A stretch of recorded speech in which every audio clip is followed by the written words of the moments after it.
I ain't the driver, the one in the back. Feeling like Crosby on turn to the max. You with, he ain't talking about nothing. Ain't ballin', babe, he can't afford a bag. These little broke ass right in the past. I come with more than half. I need my sack, rush it. You want me racks, rush it. Dress all black, rush it. So many hits, thought I had concussion. I need my sack, rush it. You want me racks, rush it. Dress all black, rush it. So many hits, thought I had concussion. Buckets. Let's roll. Ladies and gentlemen, welcome back to The Rush. It's your boy, Maxx Crosby, in the building. I got my brothers with me, Brogan Rollback, Darian Terrell. Both my brothers equally. I don't want to make it weird. Sorry, Darian. I just am used to doing things a certain way. I'm OCD, so I love you with all my heart and soul. And just put that out there. Too. But anyway, we're back at it. We're back at it. Wow. It was a good weekend, bro. A lot of sports going on. There was some UFC. Volkanovski, from my prediction, I'm fucking hurt, but it's my fault for believing in you guys, but it's all good. And then that's on me. Good. That's a hand up moment. I felt like you had a decision made and we did that to you. Or maybe I did that to you. Sorry. Nobody's being blamed. It's all good. All good. Got to look in the mirror sometimes. But anyway, UFC was lit. Solid card. And then listen, you don't watch this, and we need to make sure you do this offseason, is golf, bro. And this is a perfect week for you because I know it's Super Bowl. Yeah. But like waste management in the desert, they're going to be throwing beer cans at each other, taking their shirts off. Okay, well. I know this. Can you sit down? You know I fuck with golf. Bro, I like watching golf. You just know I got to wait till my retirement till I fully dive in, bro. Yeah. I think the people are, correct me if I'm wrong, but I feel like the people are kind of itching and scratching and clawing for a little bit of golf content at some point from the Rush crew. Maybe that's just even if he's not playing every hole, or they still want to see it. They want to experience a round of golf with the boys because they can only imagine. Maybe they want to see you with an acid blondie in your mouth, and it'd be more incredible to see you in golf attire than anything. Yeah. It'd be way more incredible. Some middies with those fresh Jordans. Pulling all the mothers on the course. It'd be legendary. Yeah. Did you see those Jordan Low golf spikes? Whoa. Yes. They changed the game. Yeah. Size 15. Don't forget about me. Mm-hmm. Come on now. New season, new us. It is. All right, bet. Yeah, I think, honestly, once I start walking again, low-key, I'm thinking about it like Saturday mornings, getting out there by myself and just maybe just putting at first for you. Yeah, start lessons. Start with lessons. Just get the swing down. Yeah, because it doesn't translate. I mean, I got dudes that are 140 pounds, just literally making me look like a fucking coward out there, out driving me, crushing the ball, and I'm trying to put everything behind it. Doesn't work. It's the best. You would love it. It's just you versus you. It's like a mental just battle every single time, no matter what. And I feel like you'd love that. I love it. Yeah, we're gonna get. I like the first step was he has the itch. Mm-hmm. He's also acknowledged that maybe Saturday mornings he starts with lessons. We won't disclose the location, who the coach is, anything, but that's a good step in the right direction, and I can move on from that. Perfect. I love that. I agree. I'm all in. Just to know that you're going to be heading in the right direction is all we need. Yeah, good call out there, Brogan. Good call out. I just don't want to bypass it. What else do we have? I mean, that's we had it's starting to get into the time of college basketball. So let me ask this question really quick. It's not March yet. I don't care. Let me ask this question because I'm starting to feel like every week, is this Bron's last year? I feel like every week everyone's like, "Is okay." All right. You hear him? I did. They're like, "Last time maybe playing in Cleveland, last time in Madison Square Garden." This is my thing with Bron, and I love him, obviously, duh. But I wish. 23 years then. Yeah, but do you think he could go another year? He looks like he could play next year. My thing with Bron is just let us know. Just let us know. Mm-hmm. Do I need to prep my feelings for next year? Mm-hmm. Kobe did. And respect me, I don't even want to make this comment on this show because do it. My biggest thing is Bron's not going to sit at the end of the bench though for a goodbye tour. Like he's not going to do that. So like Bron's going to leave when he feels confident like in his game, and that worries me as a fan. And being that he could just dip after the year when in my head, I'm like, Bron easily has another year, bro. He's averaging like 23 points and he missed half the year. Yeah. Kawhi should be an all-star. Just going to say that. And so, I mean, that's a whole nother argument, but yeah, I'll just leave that out of here. Kawhi Leonard's averaging 28 points again, having one of the best seasons of his career. And they just, You know why? Because there's not a more boring superstar than Kawhi Leonard. I mean, dead ass. Just look at the numbers. And I fucking respect LeBron. He's unbelievable. So you're not going to argue me Kawhi Leonard with LeBron, are you? So should Harden. It's fucking bullshit. Wait, anyway. Harden didn't get in for reserve at all? Harden and Kawhi didn't make it, bro. Kawhi's averaging 28. I can understand Kawhi, like I said, but Harden is... No. Both of them are having great years, bro. They're the hottest team in the NBA, and neither of them got in. Well, this is fucking bullshit. I don't give a fuck. Unbiasedly. That shit is fact. Look at the numbers. The fuck? I agree. Harden should be literally, it pissed me off yesterday. I just fucking stayed silent, bro. You think anyone cares to see Kawhi go like this? You think anyone cares to watch LeBron not play in the game? The fuck are we talking about? LeBron was low-key hoping to not play because he could go work on his golf game, which is what you should be doing. I'm not saying LeBron isn't a great fucking... He's fucking one of the greatest ever. But this year, Kawhi, the fuck are we talking about? Kawhi's been great this year, but I'm not being an asshole, but I'm genuinely shocked he even sells a jersey. Okay. Like, who wakes up and says, I want arguably the greatest two-way player in the fucking modern era. What are we talking about? I didn't even know we were talking about Klay Thompson. You were fucking fried. All right. All right, let's go back to football. We got Super Bowl weekend. All due respect to all players. They're both great, but come on, bro. Put some respect. And Harden should be in it, too. It's crazy. I agree.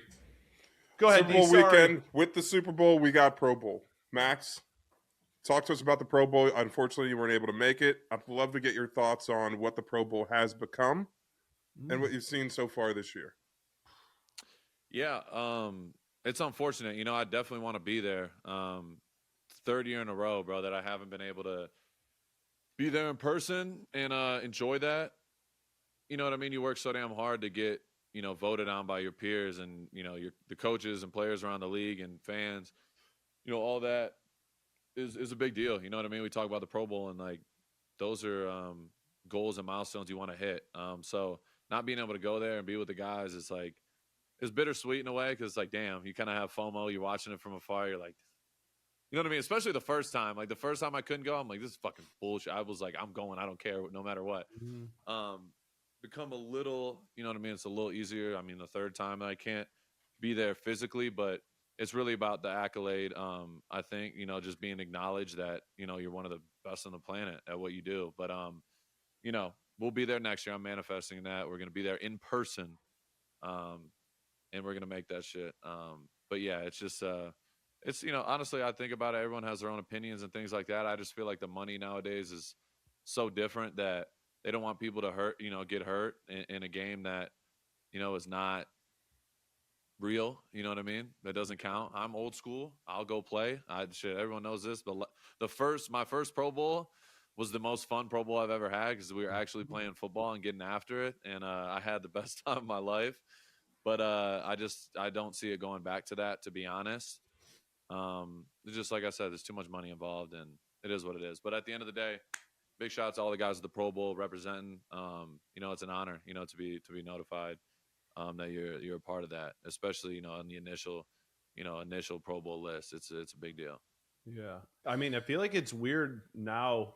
Like, personally, I'm surprised more guys don't like opt out instead of going nowadays with how it looks, like the format of it, you know, like you're seeing all the clips and they're basically hanging in like this indoor warehouse building sort of deal and they're doing flag football and kind of working on it. But to that point, Max, and this is kind of what I want to ask you, but then to that point, you see videos of Deion Dawkins and who was he with? You probably know Jeff exactly. Simmons. Thank you, Jeff Simmons, and them just going through basically one-on-one and just going through technique and how they would attack you in this way and this way. Like, is that the best part in your opinion of being a part of the Pro Bowl? By far.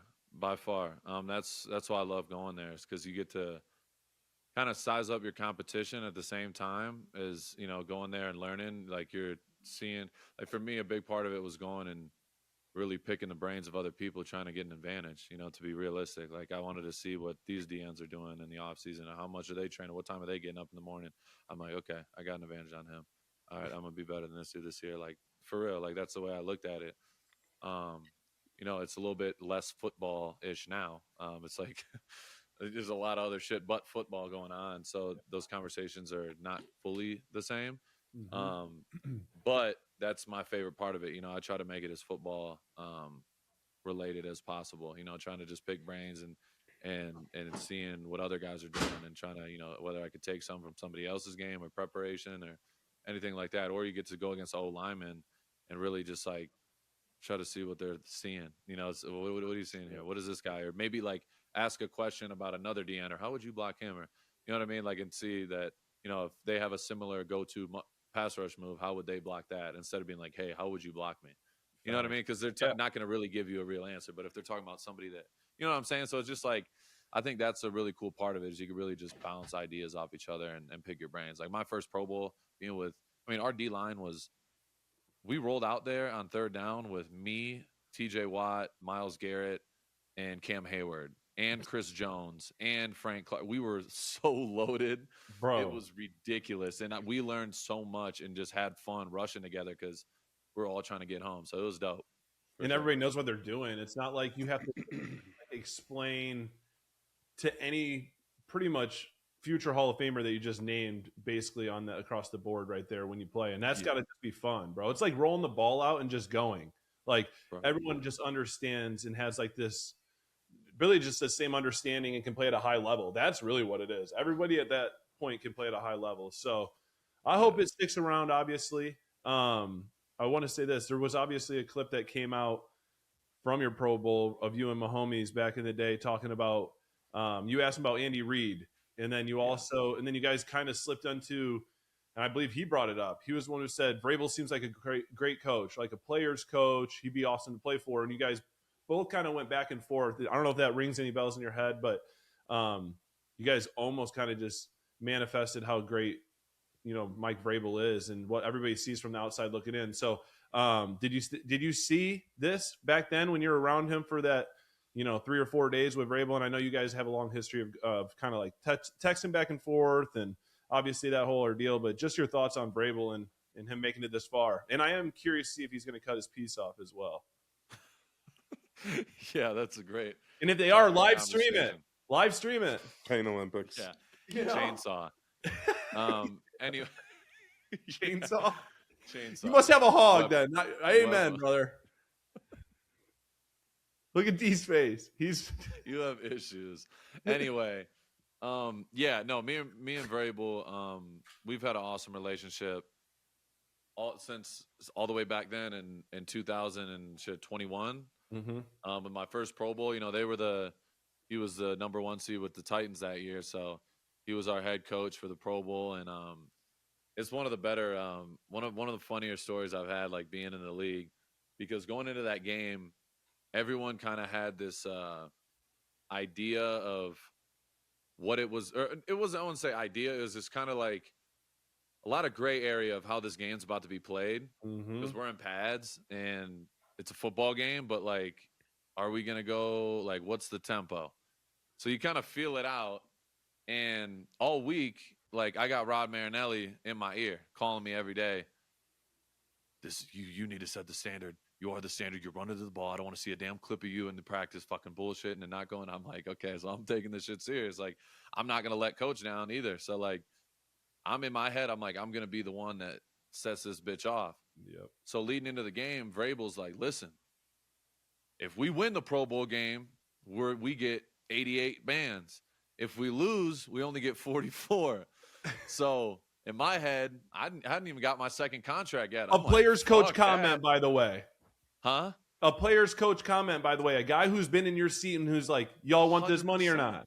Bro, what? 100%. And they get paid too, the coaches. So in my head, I'm like, this is my first Pro Bowl. I'm in my home stadium. This is my shit. I'm about to fuck this whole game up. Yeah. So they come out the first play, Kyler throws a pass. I swat the bitch down, almost pick it to the crib. And I'm like, yep, this is about to be one of those days. And I went out there and we went crazy. Every third down, it was like, no, we're gearing up. We all looked at each other like, no, we're getting home. So we just kept fucking them up, and we're celebrating and shit. And Vrabel was all the coaches are so hyped. They're like, fuck yeah, Max, keep fucking them up because we're trying to get this money. So we went out there and shit. I fucking won the MVP in the game, and we won, and we all got paid. So and it was in Vegas, right? That year, it was in Vegas. It was the last real hit the tables. Game. That's why Vrabel was ready to hit the tables. You've been seeing the clips of him and Drake May out on the table. He wanted some more ammo. He wanted some more ammo for the tables. So we did that. It was awesome. But honestly, just to speak on Vrabel, like he was so dope during that week. I got to really spend time and like see his style of, you know, how he runs things, and it was dope. You know, being around a lot of the Tennessee guys. They had, you know, Derrick Henry there, Jeffrey Simmons, Harold Landry at the time. They had a bunch of dudes in the game. So, you know, I'm just asking and seeing what they're saying. It was all consistent in what you would kind of assume and of what he was. So, yeah, it was dope. And we obviously we're closer, you know, for other reasons as well. You know, just our families, we know each other. Like we're real close. So he's been dope. But it's funny how it changed. Like when I first met Vrabel at the Combine, you remember those stories? I always told you it was like he was literally bullying me. The whole Tennessee front You're like office he was kind of a dick, bro. And then 3 years later, I'm in the Pro Bowl, and it was like a full circle moment. And now, you know, to this day, we're really close. So it's dope. I feel like he's a guy who's like, prove it to me, motherfucker. Like if you're gonna be a dog, like he's gonna respect you. And I have heard, obviously, I have buddies who have been scouts at the Titans with Vrabel, but they're like, he's an intimidating motherfucker. Like everyone feels that way in the whole building, which is a good thing. That, you know, but obviously he's like, prove it, man. And I feel like with you over time, he must have had question marks early on, and then throughout your first few years, and then to your point, Pro Bowl proved it. And I feel like that probably helped the bond between the two of you guys. And D, have you ever had a coach just put their hands on you the way that Vrabel does and warm up with the pads on? I feel like both you guys would thrive with a guy like that. I've never seen a head coach specifically. Never like that. You get hands put on you when they're pissed, but nothing like that. Yeah, facts. Yeah, not until you're pissed. That's in the Eastern relics. But everybody talks about how good of a player's coach that Vrabel is. But what you never really hear about is how savvy he is in his teams schematically. What are your thoughts on him being a Super Bowl coach now, first year at the Patriots? It's coach, crazy. Not a player's coach. Yeah. No, it's crazy to see. It's just a testament to who he is. You know what I mean? He's you know, some people get threatened by confident motherfuckers and people that are really about that shit. And you could tell. I mean, I don't know what happened all in Tennessee and all that shit, but like he was a great coach and they let him walk out the door. So I know he's that type of guy and type of competitor where he's like, when I get my chance, I'm fucking proving everyone wrong. Mm-hmm. That's why we get along. Like me and him at first were, you know, all right, it's like a dick measuring contest. And then you start being around him more and you're like, okay, this motherfucker I want with me in the foxhole. You know what I mean? So you see him take that team and, you know, they signed Stephon Diggs. People are like, he's just came off of ACL. He's washed, all this shit. They got, you know, a bunch of guys on smaller deals at Calevon, who I was obviously butthurt at the time.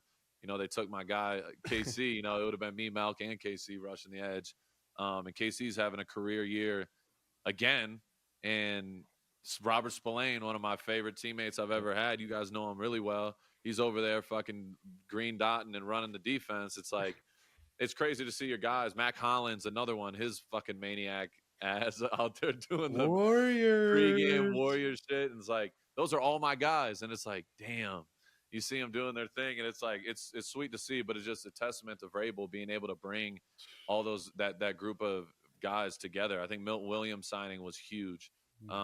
Drake May's taking that next step, but I know everyone has their own opinions on certain people, but him bringing Josh McDaniels, a former head coach and a former guy that he knew in New England, a guy that, you know, had his struggles as a head coach, one of the best offensive coordinators to do it. His resume speaks for itself. He's been to New England 3 different times, and he's back in a Super Bowl again on a third stint. Like, he's really – it doesn't get talked about enough about what he's done with young quarterbacks in his career, from Mac Jones to Drake May, Tom. Like, he's been elite his whole time. So, yeah, it just shows Vrabel, like the way he built it, the way he saw like his vision of, okay, this is how we're gonna run our offense. This is the type of defense we're gonna run. He's like, he sticks to what he believes in, and you see the guys believing in that. And when you know the coach has got your back and is gonna push you and all that, like it makes you want to perform at a higher level. You know this, like us three, like when we're at Eastern, like our best teams were everybody on all 3 levels. Like, you got guys on all 3 levels on defense and all across the offense that are like, no, fuck that. I'm proving that I'm the fucking guy. Fuck you. Thanks. Just like I would come at you, Brogan. You'd be like, fuck you, motherfucker. I'm about to throw a touchdown. I don't give a shit. Darian and Wiley are like, fuck Max. We're going to fuck him up. Like, we're not letting him just fuck the whole practice up and we go to war. Like, we knew what it was, but at the end of the day, we go in the locker room and we're all best friends. We start kissing and slapping towels. It's incredible. You were on a good run. You really were on a good run. He remembers it too. No, he can't. He's over there itching his knees together. But yeah, you know what we meant. But yeah, that's just what it is. Like, the closest teams got to be like that. You got to have alpha males across the board, at especially at those key leadership roles and leadership positions, like quarterback, pass rusher, linebacker, O-line. Like, you got to have dogs that really enforce what the culture is, and it makes the coach's job easier because, all right, this is what we're going to do. This is how we're going to get it done, and the players push it. And you'd see how the Patriots are. Like, you see Vrabel doing the shit on the fucking sideline with the guys. You know what I mean? Like, that goes a long way, and people think it doesn't matter or, oh, it's just a gimmick, whatever. No, if you're bought into it and believe in it, your team is just going to keep rising, together. So I think he does a great job with that, bro. He's an incredible leader of men. Support my family isn't just about showing up every day. It's about making sure they're protected no matter what. Life insurance was honestly one of those things I kept saying, I'll get to it later, until I realized it isn't guaranteed. That's why I'm glad we partnered with Fabric by Gerber Life. Fabric by Gerber Life is term life insurance, and you can get it done today. Made for busy parents like you, all online, all on your schedule, right from your couch. You can be covered in under just 10 minutes with no health exam required. And what really stood out to me, guys, is just how flexible it was.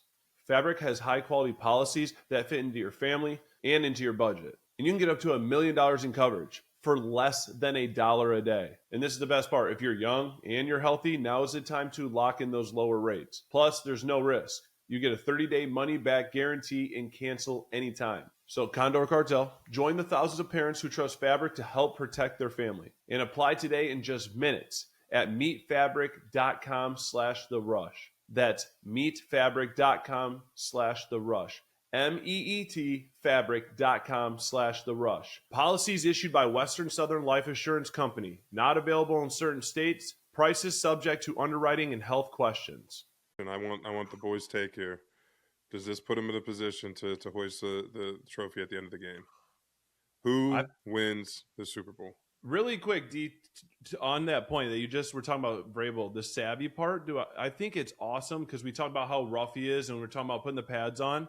But how many times has he found a loophole in a game? He did it against Belichick when he was in the Titans, and against Belichick, which is incredible. But he did against him and forced Belichick to waste a timeout, I believe. And then he just did something the other day in the playoff game. Like, people don't understand his mind, I feel like, or respect it, I should say, in a way where it's like, yes, he can get the players fired up and run through a brick wall for him, but he's also finding ways to outsmart you, out-strategize you, and I think that's huge. And another note to that, and I saw this from Mike Mayock today when he was on Rich Eisen, and he was talking about that the GM should get more credit. And the more I thought about it, I'm like, it's true, though. Like, the coaches are incredible. The players are obviously what they are in the game. But, like, Elliott Wolf, who I had the chance to be with in Cleveland, is an incredible fucking GM, bro, and talks about talent. Like, look at that team. Drake May, rookie contract, which seems to be the recipe for a lot of people, unless you go out and grab, like, a Matt Stafford, an established guy, and you're willing to pay him, of course. But rookie quarterback, and then they made all those moves on free agency. That's what active GMs do. That's what you do to constantly make your team better. So I think he should be rewarded. And then obviously John Schneider, he already know what it is. He's revamped them. He's a dog. No, he's one of the best GMs for sure. And when good GMs, just like good players, just like good teams, good organizations, they're not down for long. So that just tells you they were down for a sec and then they're right back on top. So I just wanted to add that into your point. That being said, to answer your question, D, I'm gonna root for the Patriots. I'm gonna say money line all day, every day. But there's a little bit in me that worries that the Seahawks could take them by more than fucking 10 points. Like, I feel like it's all about the beginning of the game. I feel like if they can kind of like hold off, the Patriots, that is, hold off on like the buzzsaw and the overwhelmingness of the Seahawks immediately. Yeah. That's going to be the tell of all. And I think the 2 weeks of preparation is huge for Josh McDaniels and I think for Vrabel, alongside obviously the Seahawks. But I just think when you give guys like that preparation, how many titles does Josh McDaniels have? How many 3? Right? I think he's got 3. 3. Vrabel has how many as a player? Kraft has 12. That building knows how to win to that point. So I'm saying the experience might take over. Literally, though, he might have 12. No, he has 6. But yeah, no, 100%. Like they know how to win, and they've been there before. Seattle looks like the most dominant team for sure, but it's gonna be the first time. But my head is saying Seattle, my heart's saying New England. Either way. I want to see a great game. You know what I mean? I want to see a great game. I don't want there to be bullshit with refs. I just want to see a great football game and the best team win that day because it doesn't matter. All the other shit that's happened prior, it's out the window. They got to come in there. The best team that day is going to be the champion, and that's forever. You know what I mean? So I'm really interested. I think it's going to be a great game. I agree. Who you think, D? Who you got? Break it down for us. McDaniels has 6. He's got 6 rings. 6. I disrespect. I thought he had. He said double up. He's got 6 rings. So see, that's what I'm saying, bro. Damn. It's going to be on Drake May's shoulders, D, right? Yeah, it has to be. But I think this whole planning piece and the 2-week gap helps the Patriots out a lot. I'm personally, I'm going to go with.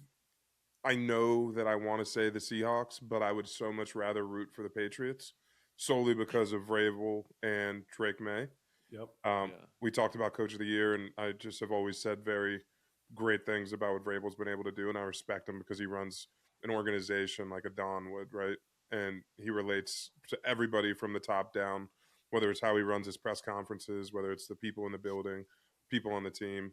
I respect the hell out of that. So I would love for him to get a Super Bowl as a coach because, again, 4-win team last season, now Super Bowl champions at a team that he played for. That's going to be my pick. But we also know what the Seattle Seahawks defense can do, and they got 2 weeks as well. And there's some more vulnerabilities on the Patriots offense that they're going to look to exploit, and I think they're going to pin their ears back. And hopefully, it's going to be a high intensity game. But I'm gonna rock with the underdogs here.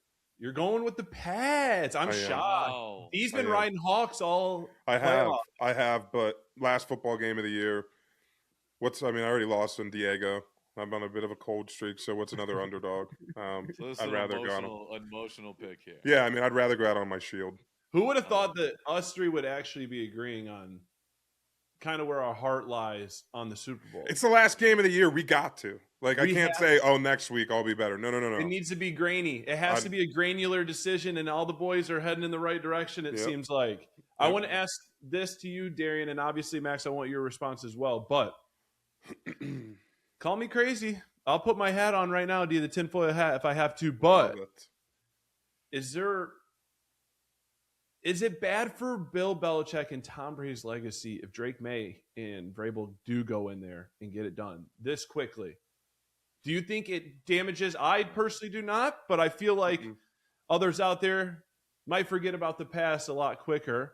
And so I'm just curious if you feel that way on the same time. I think if anything, it actually helps it, to be honest, because every time you talk about the Patriots, you're talking about Belichick and the Patriot way and all of those things. And Vrabel is a product of that. And he's coming in and he replicates his coaching strategy to some extent, probably behind the 4 walls that we don't get access to. I'm sure a lot of it correlates from his experience of being with Belichick. So, no, I think it actually enhances it. It's Belichick creates successful people, not only on the field, but for generations to come. So, man. Yeah, and should be a first ballot Hall of Famer, by the way, which we didn't get to talk about that. This is a joke. Yet. It's a joke. And as a Canton boy and the Hall of Fame being right down the road, I actually think it's becoming a clown show. And Dion talked on it, a couple of years ago. Are these people that, were most popular or whatever, or did they actually influence the game? that they changed the way the game was played.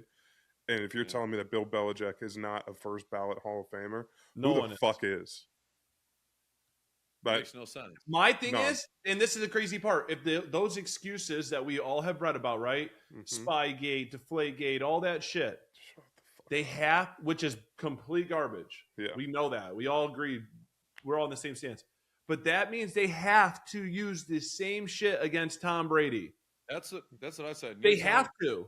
But Tom Brady's 100% going to be first ballot. And so that's where it's Everyone knows he's the GOAT. But that's the point. I literally was thinking this earlier. I'm like, there's no way. So if you're saying Bill Belichick isn't first ballot, what you're going to say? What, because Tom had the allegations, whatever? Yeah. You're telling me he's not a first ballot Hall of Famer? That's the fucking craziest statement on the planet. Crazy. Spygate goes directly to Bill Belichick, and Deflategate goes more so directly to Brady. They both have whatever skin in the game. And just like what's his name said, I'm gonna butcher this, dude. Used to be the head coach for the Cowboys and was at the U, Hall of Fame coach. Oh, Jimmy Johnson. Thank you. Gosh, dude. He said we all did all that back in the day. He said so it's like everyone does. So what are we doing? Come on, bro. Everyone's trying to get an advantage. It's crazy. That's disrespectful. So I'm hoping they all boycott, right, D? You're not going next year. I ain't going. I'll probably be at the game because, you get the suite every year. But I'm not going to the other stuff. Yeah, that's incredible. You've been there a few times with us. It's fun. It's a one time a year, baby. One more thing I want to ask on the game, because I feel like we've obviously been Patriots heavy, but we asked about Vrabel and Belichick and all that. Now, if Sammy D goes out there and gets her done, does he jump right over Russell Wilson over Mount Rush there in Seattle? Don't they have the same? No, he was. He hasn't been. He's been there for 1 year. I know, Russell Wilson but was a 10-time Pro Bowler at one point. Let's be real. But one's easier to root for. Him winning a Super Bowl is going to put him in a different category for sure. Just how he's viewed and respected, Sam Darnold. Yes. And he made his first Pro Bowl as well. But, yeah, Mr. Unlimited did have 10 Pro Bowls and was, at that time, was considered a top 5 quarterback for a long time. He was, bro. I agree. Do you feel like he's playing himself out of the Hall of Fame? Huh? Do you feel like he's playing himself out of the Hall of Fame? Russell Wilson?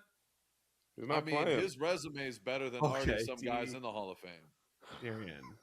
Darian loaded up his gun for that one. I caught myself. He's not playing. I didn't mean it. It just came out. It was quick. Yeah. It was very. You had that in the chamber. You don't have to answer it because I know you don't want to. I can just see it all over your face. That's okay. All right, you want me to do my trivia really quick before we slide to the rest of the trivia NFL? question. All right. Not I'm a trivia guy. Set the alarms for this one, Timmy. Whatever that means. All right, boys. Let me find the question before I start bugging out, which I'm already starting to. I'm getting nervous. It's getting weird. All right, you guys ready? Yeah. Which team has produced more Super Bowl MVPs on the defensive side of the ball between the Patriots or the Seahawks? Patriots. That's your guess? I'm gonna say the Seahawks. You're saying Super Bowl MVPs? Yeah. Yep. On the defensive side of the ball. It is Seahawks. No. Who is it?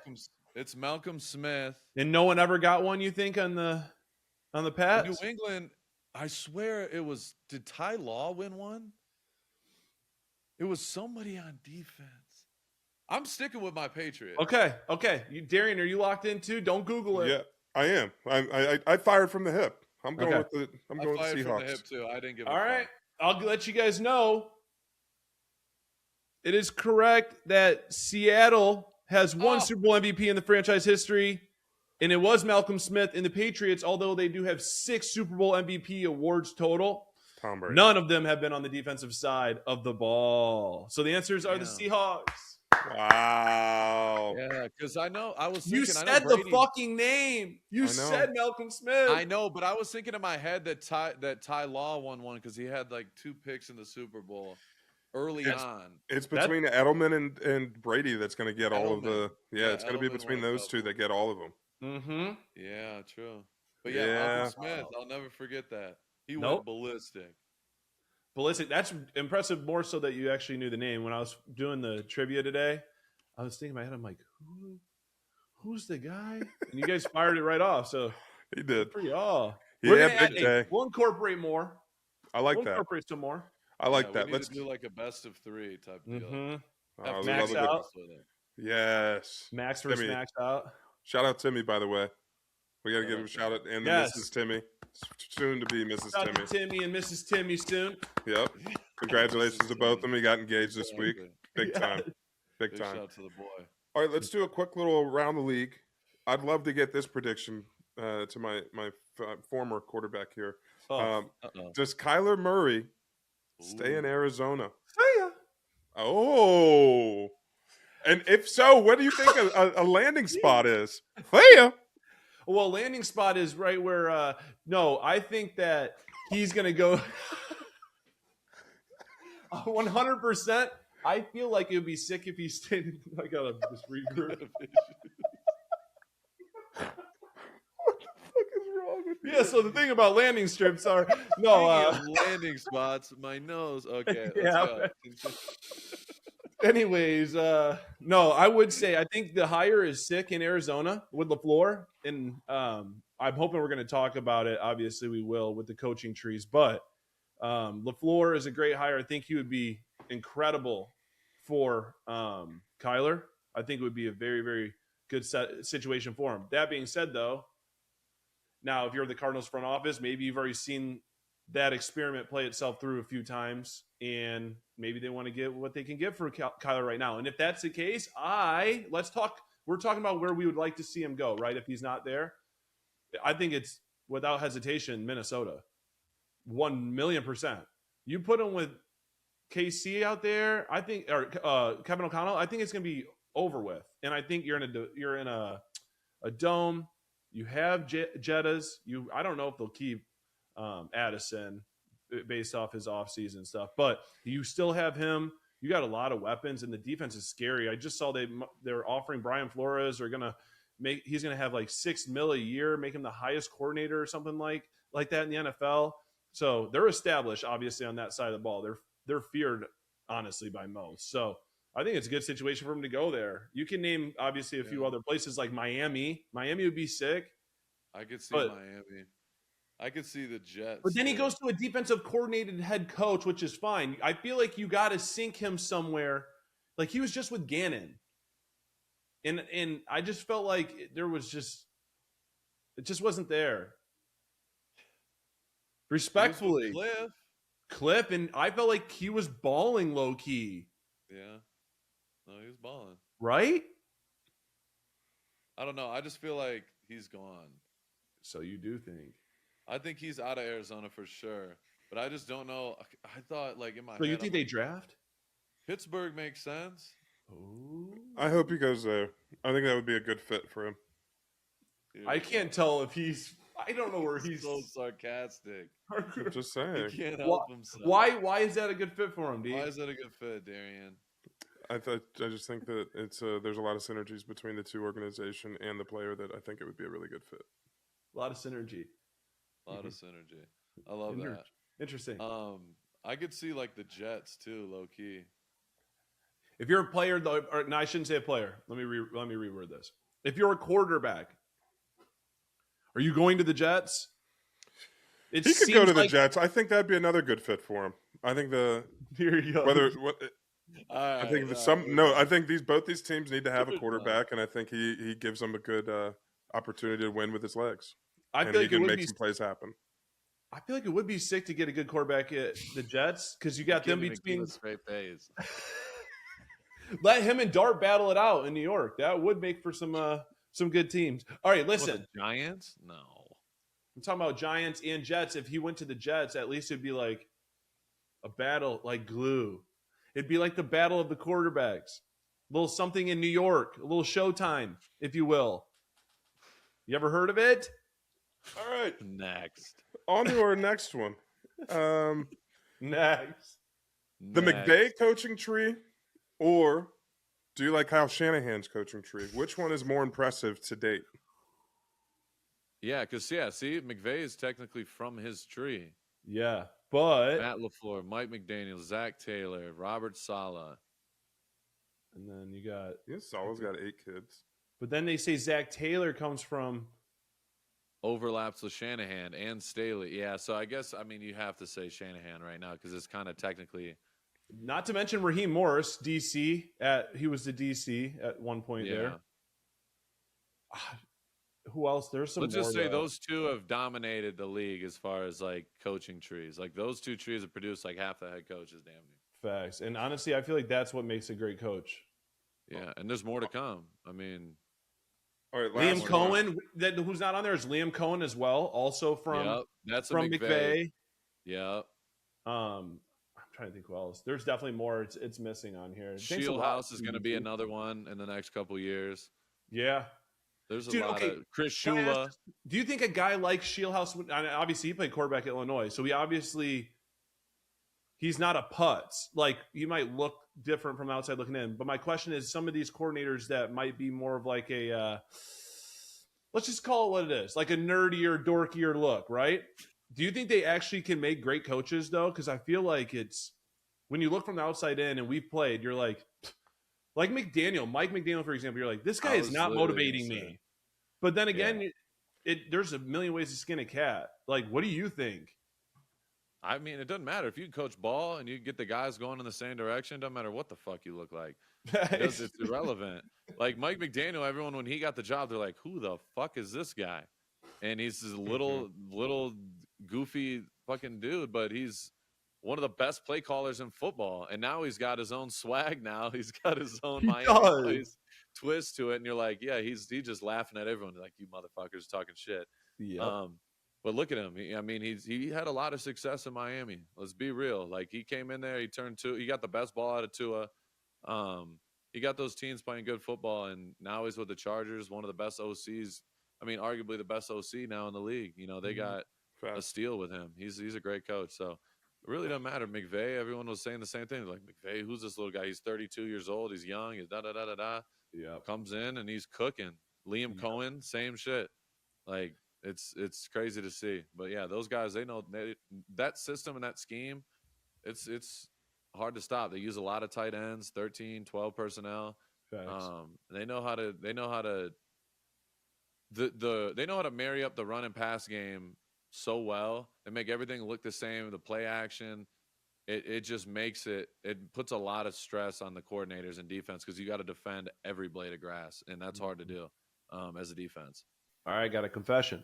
Sleep has been something I always struggled with. Night sweats, tossing and turning, waking up stiff, neck hurts, shoulders hurt, body's aching. And when you've got long days and busy weeks, bad sleeps add up fast. That's why I was genuinely excited when we partnered with Helix and they sent all the boys a mattress. And I can honestly say, game changer. Thought I had a great one before, not even in the same ballpark. And I'll tell you guys what I love the most about Helix is that we got to personalize our own mattress. You take their sleep quiz, they match you with the mattress that actually fits how you sleep, and they ship it straight to your door with a free delivery in the United States. Now, I'll tell you this, since switching to Helix, I've been in a deeper sleep, sleeping longer throughout the night, and I've been waking up less sore. And I don't overheat throughout the night. Helix is also the most awarded mattress brand out there. Reviewed by places like Forbes and Wired, and they're back at it with a 120-night sleep trial and limited lifetime warranty. Plus, with their Happy with Helix guarantee, returns and exchanges are seamless if you need it. So Condor Cartel and everybody tuning in right now, go to helix.com/therush for 27% off site-wide. That's helixsleep.com/therush for 27% off site-wide.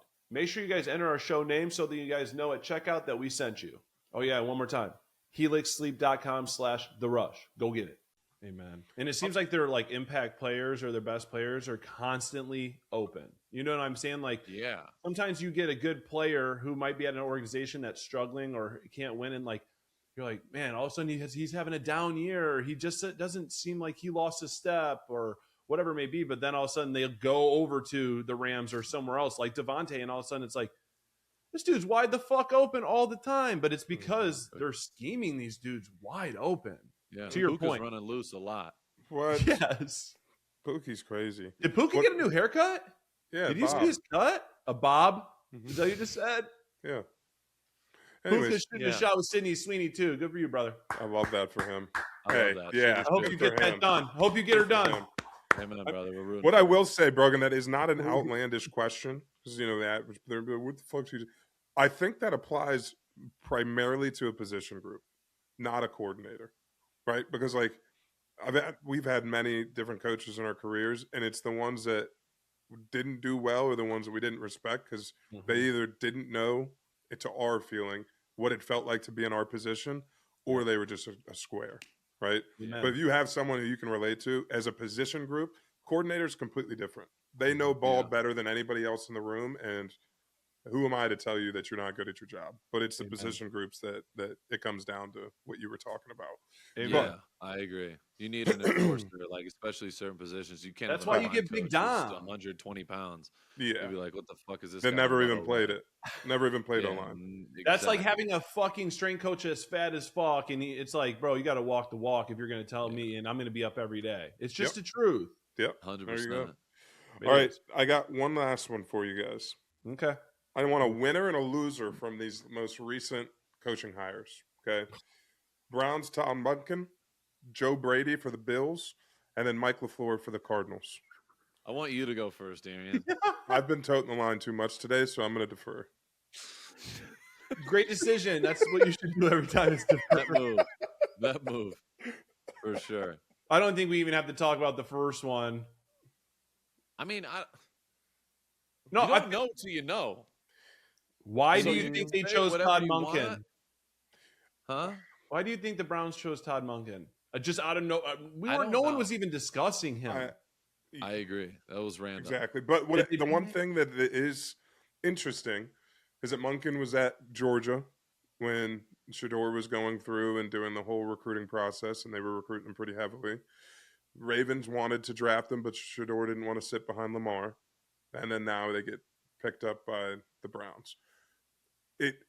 I think it really is different than what I thought. I thought they were going to bring in somebody who they thought could bring the best out of Deshaun, but I don't know. It's an interesting play for somebody who they didn't want to play much this season, and so yeah, I don't know. I don't know. I think it's the most Browns thing they could have ever done, only in the simple fact of the one person who's the one person in that building that truly, truly matters. Let's just be honest right now. Miles. Yep. Right. Let's be honest. And the one person that he wants in that building with him was Jim Schwartz. Mm-hmm. And you doing that just sent that guy out of the building. I don't see a world where Jim Schwartz stays. Jim Schwartz left. He left as soon as they announced it, and he said his goodbyes to everybody and said he's not coming back. And they had to know that decision was coming up. So you're sitting here debating two options, and it's like, well, we could just continue to piss Miles off again for the 8th year in a row, or we go with Todd Monken or whatever. And that's what they did. And I just think it's incredible, especially past Miles, the amount of people in that building, I think, that were anticipating even Jim Schwartz to be their guy is crazy. I'm not saying he should have been, but I don't know. Doesn't make much sense. Jim Schwartz. I'm a huge Jim Schwartz fan. Exactly. He was a part of the Titans coaching staff when I made that first Pro Bowl with Vrabel. Mm-hmm.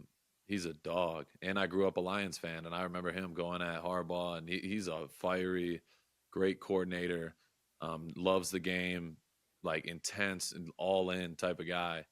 So, yeah, I could see why people wanted Jim Schwartz, and then you see how he reacted. He's like, fuck this. If you don't, you're, like, giving me hope, and then all of a sudden now you're just telling me, no, we're good. And, it puts everyone at a bad, I would say a bad spot. It's tough because now you lose, you get Monken, but now you're losing out on the D coordinator who just led a top 3 or 5 defense. So it's, they've been consistently tough on that side of the ball. Yeah. Bro. It's not like a flash in the pan. Their defense is loaded. They got Denzel Ward at corner. They got Miles. They got Devin Bush, who just had a career year. They got freaking dudes across the board. Shout out. The Rook, Carson. Shout out CJ. Defensive Rookie of the Year. Oh, easy. CJ guy. With that. Yeah, no doubt. Yeah, CJ. for sure. And then Malik Collins, who had a career year. He had a lot of guys playing top top-notch football. And then you see the Bills, who turn around and promote a guy within the building, which I think we all are in agreement. That's a great hire for the Bills. I love Joe Brady for the Bills. Joe Brady's cold. Joe Brady's cold. And a player's coach, and meaning like we were talking about that with Vrabel, but I think there's different meanings of player coach, and I feel like that guy is like the epitome of that for them. So I'm excited to see it. And then obviously we talked about LaFleur at the Cardinals. All right, so the losers, the Browns. Who won that though?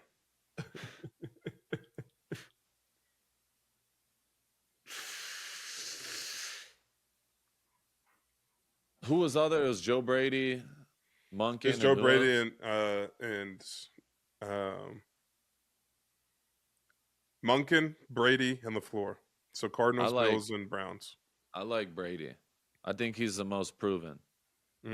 He at LSU with Joe, who had the greatest career year ever. He got an MVP out of Josh Allen last year. Offense this year. Had some question marks at receiver. People, who's the number one? Do they not have a number one? James Cook has the most rushing yards in the league, and Josh Allen's balling without, some missing pieces. So and I think Joe Brady. He's going to have some say as to those weapons that come in more so than he did as an OC. So as he should. Yeah, he knows exactly what they look like. He's coached them all. Yep. And he's a guy that you could tell he's young. He's got like the locker room you could tell fucks with him. Like, I think it was a great hire. I like Joe Brady. Rogan? I love the Joe Brady hire as well, but I'm going to go off and do. I like Mike LaFleur at the Cardinals. I really do. I just think that it's in the bloodline. We've already seen what his brother has been doing in Green Bay. I think very, very highly of his brother, and I feel like I said, there's a lot of similarities there. Being the OC with McVay, underneath McVay, I think he's going to do well, at least for sure from an offensive side of the ball. I think he'll do well. It's going to be all about managing a team, though, and being the CEO. And can he do that? I think so, but they got to change it around in Arizona, and hopefully he's the guy to do it. So I'm looking forward to see that. It'd be fun to get the desert back up and popping again. Because personally, I love being out there. Not that I'm going to go visit if they get any better, but it's a lot cooler out there when they have shit going on. And I'm looking forward to just see it. I hate seeing the coaches constantly changing at these organizations every 2-3 years. Like I want to go the next 7, 8, 10 years with a lot of coaches that are sticking around, and our kids get to see these coaches and these legacies, and because that's what we grew up on. It's so transactional nowadays, and we've talked about if there needs to be patience, and that's a different conversation. But it's just too transactional and not letting people go through the fire and coming out on top. And that's where the greatest stories and all the things that we tap into for motivation and all that shit, it comes from that. And I feel like sometimes we get cheated out of those stories and out of those journeys because there's just a lack of patience. So I'm hoping hopefully I think probably Max's sake, out of everybody in this room, as an Ohio State fan, I think that this is a good hire to be able to bring the best out of Marvin Harrison Jr. I think it was not the start to his professional career that everybody anticipated, but that doesn't mean he's lesser of a player. I think this will be a focal point for him. Imagine what Trey McBride's about to do. Yeah. Legit. That's going to be crazy. So I think that's going to be a fun one. All right, cool. Yeah. I don't have anything else. Rogan, you got anything you want to before Max wraps us up? No, Max, if you want to wrap us out, and we'll be in LA next week. So drop comments down. We'll be there for NBA All-Star Weekend. Drop down who you want to see on the show. Obviously, we got a couple ideas on the back end who we're gonna be reaching out to as far as guests goes, but it can be NBA's ideal.